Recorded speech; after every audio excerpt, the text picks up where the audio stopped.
And hello, everyone. Good morning to many of you, and good afternoon to those who are in other parts of the world. And I want to start by thanking Tiff for the invitation. And we will go through our experience with the example and the struggles we had for achieving a strategic plan for the Thalassemia Foundation of Canada. So just quickly go over what a strategic plan. A nonprofit would need this plan as a summary of the organization's objectives and methods of their achievement. So it will typically feature research data, maybe some people who are involved in that, procedures, schedules, and more.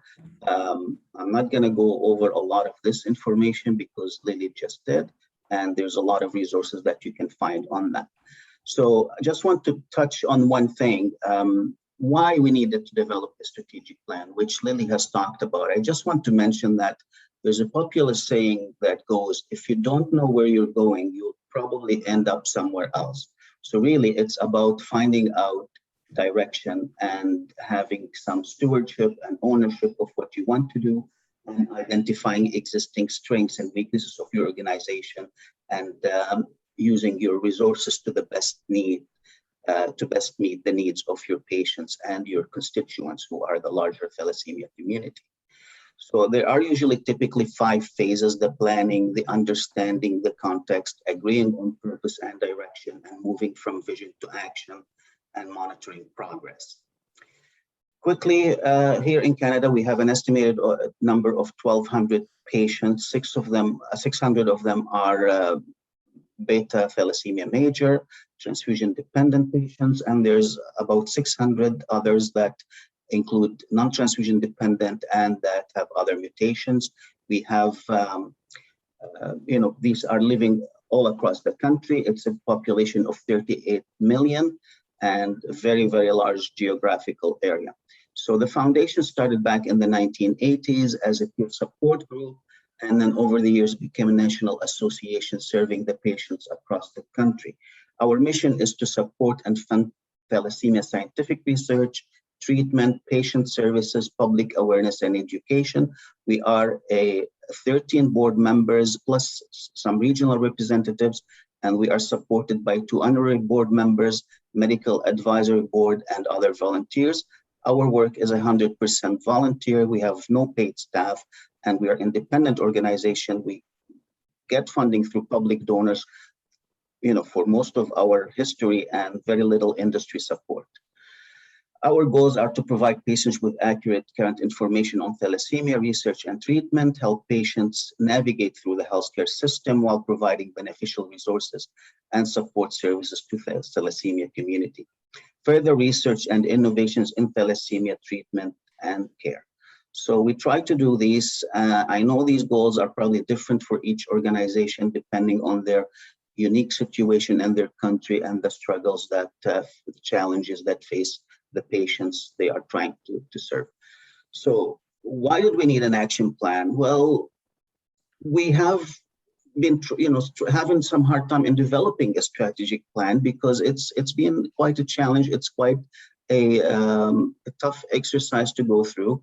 And we had some successes back in 2009. We developed the national guidelines. We had successfully advocated for comprehensive adult hemoglobinopathy care in the GTA in the Greater Toronto area to help our adult patients, creating a new website back in 2009, and we hosted a national conference on thalassemia in 2011. And then what should we focus our efforts on to best serve the larger thalassemia community and address the needs of thalassemia patients and families across Canada over the next few years? You seem like you always go in circles if you don't have direction. So we're working towards that strategic plan. We conducted surveys of patients and family. We had lengthy brainstorming sessions of our board of directors many times over many years. We did SWOT analysis, and we used the SMART steps that Lily just talked about. We also went through another exercise, which is called the Start, Stop, Continue, or Keep Going framework, which tells you to start something new, stop something that is not working, and continue on what is working. this is another way of trying to figure out what you want to do. We also contracted a facilitator to lead and summarize discussion on strategic planning. This is something that I'm not too keen on advising small organizations such as ours to do, because you really have your board and your community is the people who can give you that information, and you have to analyze that information and do the direction for yourself. Larger organizations such as the Cooley Anemia Foundation in the US or TIF or any other bigger organizations, they do need that. And we also surveyed our board members to find out what are their interests, what do they think we should be the direction. And the answers will vary because, as Lily has mentioned, those who do fundraising like to do fundraising, those who do advocacy like myself like to do advocacy, those who do other things, like to do whatever they think is the best. So our strength, when we did the SWOT analysis, the board members that we have are very experienced. There's been on the board for a long time, dedicated. We have a lot of leadership skills, diverse skills, whether from business, professional, or academic, personal experiences with thalassemia, and we have a balance of patient and non-patient members on the board. We have strong community connection, regular donors, which I think is changed now with the COVID. That changed everything, but it is still a strange. We still have a strong donor base. Effective and effective influence. We also have good track record of success in implementing events and accessing funds. Good management of funds, and also we do run some other programs very well, such as the patient scholarships and the research funding. The weaknesses, we would say resources, and it's volunteer-based, time commitment. So these are always your biggest weaknesses. How much time can you commit? How much work can you do? So low interest when times are good. You don't see people from the community engage and wanting to help when there are no needs or everything is going well for the patients. We have no succession plan in place, and that's something that we need to work on. It's a close community, and that's because really thalassemia patients kind of like to work on thalassemia, not very welcoming very often for others. Low capacity to execute all priorities because you can't do everything at the same time, as Lily has mentioned. You don't want to overwork yourself. And low leverage of technology, that was one of our weaknesses. So opportunities is volunteer hours are needed for students who are at universities or people who are retired. They might want to come and help. So that's one of the opportunities. Leverage of technology that would help us, patient applications and social media and terrestrial media. These are ways to help us expand our goals. Also government funding, pharma funding, these are opportunities that we can seek and expand on our ethnic communities for support. We do need to diversify the engagement of more than one or two ethnic communities. That has been predominantly the background of the thalassemia patients in Canada. So limited resources, and again, this is our dependence on donors from a specific community, which pretty much has been the Italian community in Canada, and that is not good on the long term. Competition for resources, you always need more people, manpower, volunteers, money, you need people with skills, you need government funding, and you need to advocate for healthcare dollars. Now, again, thalassemia is not a very attractive disease. It's not cool or sexy disease, as we might say. So we see very little interest to get medical or research community engaged, or even attention of the media, in a matter of fact. And one of the threats I feel right now is the increased focus on sickle cell and other red blood disorders, in the sense that it might give less attention to thalassemia among the hemoglobinopathy experts. We work together with the sickle cell, but sometimes they are getting more of the highlights. Another possibility of a threat is the blood supply. We don't know what could happen, and pending right now we're going through some legislations that might change donations and deferral practices. And the pandemic, short and long term, what is the impact of COVID-19 on healthcare system and the economy in general? Our strategic plan, well, we started to work on a strategic plan, and then we developed it into a project called Empowering Thalassemia Patients Through Education and Engagement. And we kind of put it for 2021. Our goal is to achieve it between 21 and 22. So it's for 2 years. And we went to pharmaceutical organizations to try and get funding for that project. The strategy areas that we are trying to work on are digital communication and engagement. So virtual meeting platforms, we needed that because you need to conduct your meeting.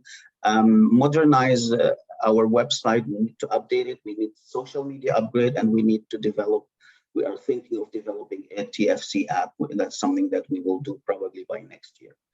Now, patient outreach campaign, we need to ensure that real-time direct connection to patient is happening, and update our emails list, database as well, create a new brochure to promote thalassemia, the foundation for patients.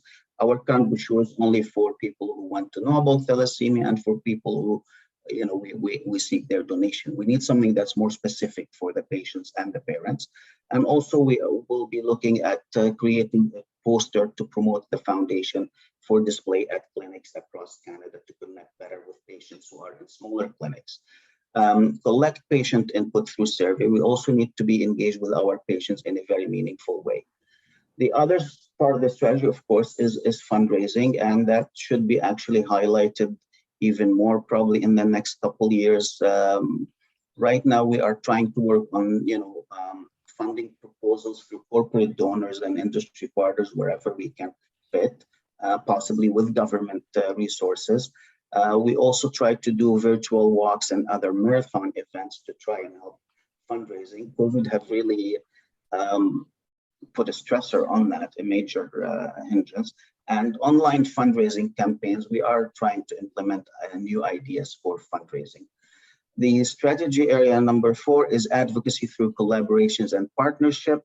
So we try to increase awareness on thalassemia, access to standardized comprehensive care for adult patients, access to innovative and new therapies, and empower and educate patients on an effective on effectiveness and self-advocacy.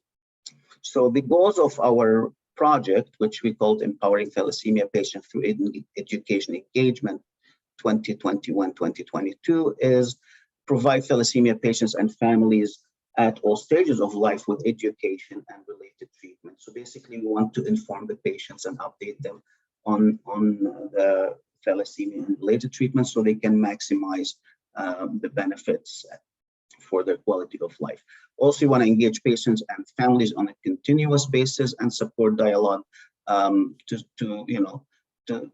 understand their current care and assess the needs that they have. So, and also we want to empower the patients so they can make decisions and they can, adhere better to treatments and make better decisions for their treatment options, and reach out to patients and families all across Canada to expand support. By reaching out to patients this way, we can help them get engaged and help us to forward our mission. The critical initiatives is enhance and expand our patient education program, as I explained a little bit on that, host the 2021 conference, which we are hoping to do in October 23rd, 24th. It is in the plan. We did the first announcement 2 weeks ago, and we will be opening registration soon.